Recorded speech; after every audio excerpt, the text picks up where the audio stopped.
Todos já estamos cansados de saber sobre a dívida americana de 36 trilhões de dólares nesse exato momento e dos esforços que estão sendo feitos nesse exato momento também pela nova administração ali, com a introdução do Doge, né, do Elon Musk, etc. Mas é claro que é uma tarefa que muitos veem como impossível, ou que talvez eles não façam nem cócegas no esforço ali de tentar, pelo menos, frear, né? Ninguém fala em tentar pagar a dívida, mas se fala, obviamente, em tentar frear esse crescimento, estancar de alguma forma, reduzir ali o máximo possível.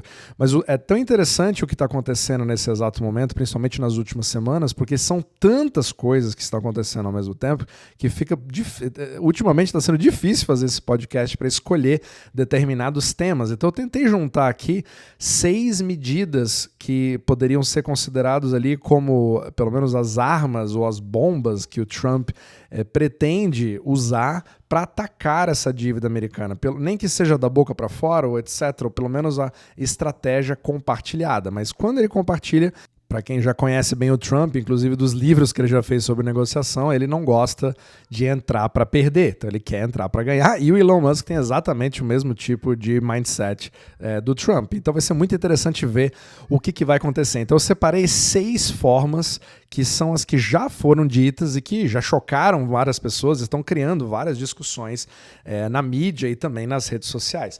A primeira delas, obviamente, a primeira que começou foram as tarifas, né? Claro que ela não seria uma solução para a dívida de forma alguma, principalmente se você está tentando substituir o imposto de renda nos Estados Unidos, que é uma das coisas que foi dita, né, de você tentar abolir o imposto de renda americano e substituir por uma renda externa vinda do comércio exterior nessa reorganização, na desglobalização que vem acontecendo nos últimos anos. Então, mas esse teria um dos grandes objetivos, obviamente, você trazer capital para os Estados Unidos do ponto de vista do Trump e ir podendo fazer com que a sua indústria possa crescer, a indústria nacional, e assim gerar um crescimento maior que está sendo gerado agora, para que você tenha melhores condições de pagar essa dívida, certo? Então isso aí já foi muito batido. Eu quero entrar mais nas outras. Claro, não estou dizendo que isso vai acontecer ou que eu concorde com isso, só estou tentando descrever para você o que está na cabeça dele e qual que é o pensamento que foi externalizado ali pelo Trump. Agora, uma outra questão que foi muito interessante foi o DOGE em si, né, que é o departamento ali de eficiência governamental, criado ali, sendo encabeçado pelo Elon Musk, que já economizou, foi até assustador, ele já economizou mais de 130 bilhões de dólares para os cofres públicos. E esse é um número que cresce a cada segundo, da mesma forma que o impostômetro dos Estados Unidos, né, que é o US Debt Clock. Eu vou até colocar o link na descrição para você seguir. Você consegue ver ao vivo como é que está o crescimento da dívida americana e também o crescimento das economias do Doge, né? Você acaba vendo essa corrida em tempo real. Mas uma das coisas que eles falaram foi de você pegar parte, acho que 20% das economias feitas pelo Doge, ou seja, dinheiro público que estaria sendo desperdiçado com várias coisas que eles estão encontrando, né? Várias coisas de corrupção ou de gastos completamente inúteis ou desnecessários, segundo a administração, de tentar devolver esse dinheiro para o contribuinte. Ali, a ideia era de pagar a cada cidadão americano a quantia de $5.000, apesar de que isso tem uma série de implicações. Teve muitas críticas, né, como se fosse uma nova impressão de dinheiro, você começa a dar dinheiro para as pessoas, outros dizem que isso não acontece porque você só está devolvendo um dinheiro que na verdade já saiu das pessoas, só está fazendo uma devolução, isso é diferente de imprimir dinheiro, e aí fica aquela questão, isso é inflacionário? Isso é deflacionário? Eu não vou conseguir responder isso nesse vídeo, é uma questão um pouco mais complexa do que a gente imagina, mas a gente pode falar sobre esse assunto. Mas essa seria uma das formas, porque se você não devolver, digamos que no caso que o Doge não devolva os 5 mil para a população, o objetivo seria pegar esses 5 mil e usar para quitar parte da dívida pública. Então seria uma segunda arma, dependendo da decisão que for tomada. Então, a ver a cena dos próximos capítulos, obviamente. Agora, a terceira e quarta soluções são voltadas para o mundo cripto. Então ele já falou de uma regulamentação de stablecoins nos Estados Unidos, onde stablecoins, né, para quem não sabe, seria a criptomoeda que está atrelada ao dólar ou a uma outra moeda, mas as mais conhecidas são atreladas ao dólar. A maior do mundo hoje é o Tether, mas ele não está em solo americano, ele não está regulamentado nos Estados Unidos. Então o objetivo é você criar stablecoins americanas, né, chanceladas ali pelo governo, onde você pode internacionalizar tudo isso e aumentar essa indústria cripto nos Estados Unidos e permitir o acesso a um dólar digital para o resto do mundo que seja reconhecido pelos Estados Unidos. Agora, por que isso ajudaria, entre aspas, na questão da dívida pública?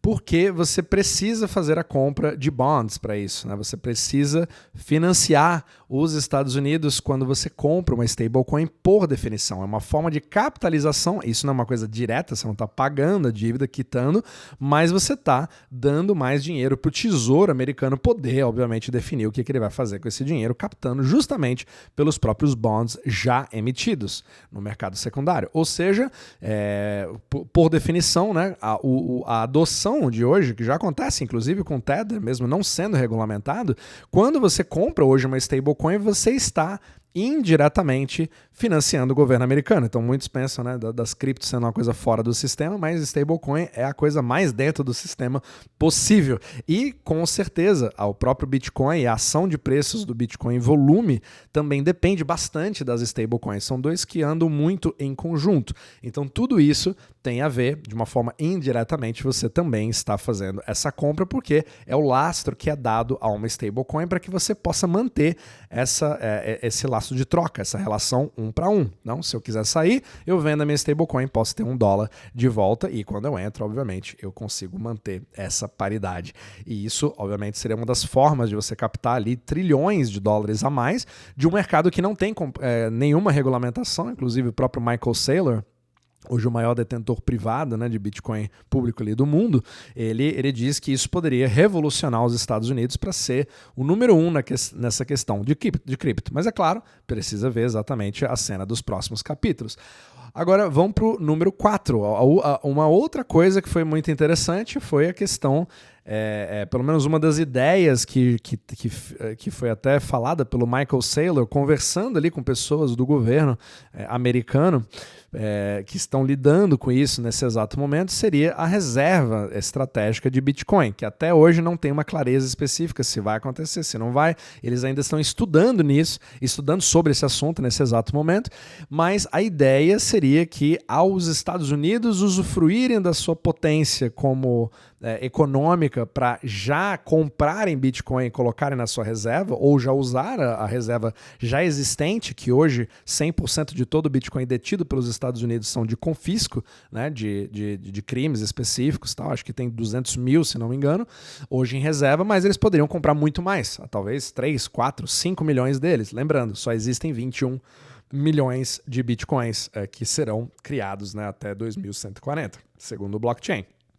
Mas a grande questão seria que, ao fazer isso, os Estados Unidos já teriam uma posição para o futuro que, ao longo do tempo, à medida que o market cap do Bitcoin for crescendo, quanto mais pessoas e mais entidades, mais empresas, mais governos tiverem essa adoção no futuro, aí o ganho de capital proporcionado pelo Bitcoin no futuro criaria uma reserva que, ao avaliar os Estados Unidos inteiro, pelas suas dívidas e ativos totais, seria um credor líquido, certo? Ou seja, você teria mais ativos do que passivos em relação às suas próprias dívidas para fazer a compensação de tudo isso. Então é mais uma ideia que foi colocada ali. Não estou, pelo amor de Deus, não estou dizendo que eu concordo com isso ou eu acho que isso vai acontecer. Isso não é uma previsão, estou só transmitindo as vias que já foram discutidas em relação a como que isso poderia acontecer.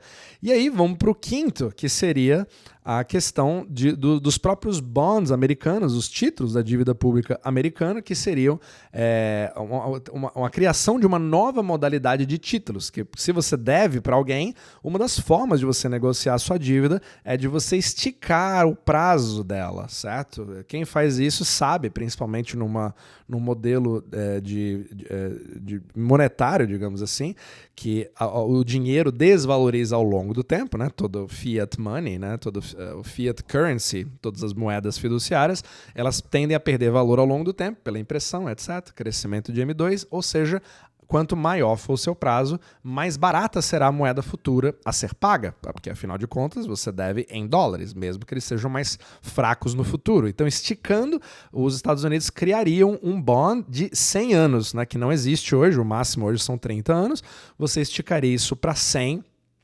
permitindo uma recuperação dos Estados Unidos para poder, entre aspas, negociar com seus credores. E alguns desses títulos ali, o Trump chegou a falar que não pagariam juros ou que não poderiam ser vendidos por algum tempo, alguma coisa assim, para realmente travar isso e fazer com que ficasse muito mais do lado dos Estados Unidos. Obviamente usando o seu poderio de bullying para poder sancionar alguém caso não aceite, enfim. Então, toda a parte da arte da negociação estilo Trump. Então, seria a quinta forma de você também poder atacar a dívida americana. E a sexta forma foi a que acabou de anunciar e está sendo bastante polêmico, que foi a criação de um derivativo de green card nos Estados Unidos. Aí seria pela parte imigratória. Então, o que ele anunciou foi como se fosse um programa de Golden Visa, mas na verdade usando o nome de Green Card, ele transformou em Gold Card, onde um cidadão, qualquer cidadão do mundo, desde que não tenha nenhum antecedente criminal, pelo que parece, foi a única coisa que foi falada ali, quando ele tiver 5 milhões de dólares líquidos, ele pode simplesmente comprar o seu Gold Card e se transformar em um cidadão americano. Literalmente, começando a criar programas ali, estilo paraíso fiscal, Dubai, etc. Claro que existe uma série de detalhes que não são conhecidos, foi feito um anúncio que isso vai ser feito para poder atrair milionários para os Estados Unidos, porque o objetivo, obviamente, é que eles levem dinheiro para os Estados Unidos, e se você fizer um cálculo rápido ali, se você vender 1 milhão ou 7 milhões desses, ou você atrair 7 milhões de milionários a 5 milhões cada, praticamente você poderia pagar toda a dívida. Essa é a cabeça do Trump nesse aspecto. É claro que existem, eu tenho certeza que os comentários vão ser bem agressivos aqui para aqueles que odeiam os Estados Unidos, né? Falando que a estratégia, entre aspas, estadunidense vai dar errado porque ninguém quer ir para um país onde você vai pagar impostos em todos os lugares do mundo, além dos Estados Unidos, né? Que é uma das grandes desvantagens tributárias que existe hoje em solo americano, principalmente para quem é americano, fazendo com que muitos deles, inclusive, queiram se livrar do seu passaporte americano, né? Então teve até algumas piadas do Peter Schiff, por exemplo, falando, poxa, eu adoraria receber 5 milhões se eu pudesse vender o meu passaporte para outra pessoa nesse programa e eu poder sair daqui e não ser obrigado a morar em Porto Rico para pagar menos impostos, porque eu não tenho mais opções de onde ir, né? Um americano hoje não pode se mudar para Dubai, por exemplo, para tentar pagar menos impostos, porque ele vai ter que pagar imposto em qualquer lugar que ele estiver do mundo, independente de onde ele ganhe. Então tudo isso ainda vai gerar uma série de discussão e outras pessoas dizendo que também não faz o menor sentido, porque existem outras formas de se imigrar nos Estados Unidos muito mais baratas, com outras modalidades de visto, mas obviamente, como a gente está vendo 2025 se transcorrer, você tem várias coisas, mudanças que estão acontecendo e que podem vir a acontecer. Então é muito interessante ver, pelo menos ali, se isso de fato vai ter algum tipo de efeito ou se isso vai ser mais falácia, mas o legal é que dá pra gente acompanhar ao vivo, então eu quero colocar novamente no link na descrição abaixo para que você mesmo possa acompanhar e obviamente que todas essas incertezas que vão criando sempre me geram perguntas de pessoas que não sabem muito bem o que fazer com seus investimentos e perguntam estratégias, né, para poder lidar com esse tipo de incerteza e eu ajudo pessoas também a criar estratégias específicas. E se for algo que para você pode com certeza entrar em contato aqui logo abaixo na descrição do vídeo também, tá? Então, seis medidas para atacar a dívida americana, mas uma coisa é certa, pelo menos dessa vez você tem realmente agentes publicamente se comprometendo a tentar, pelo menos, diminuir a velocidade dessa dívida exponencial.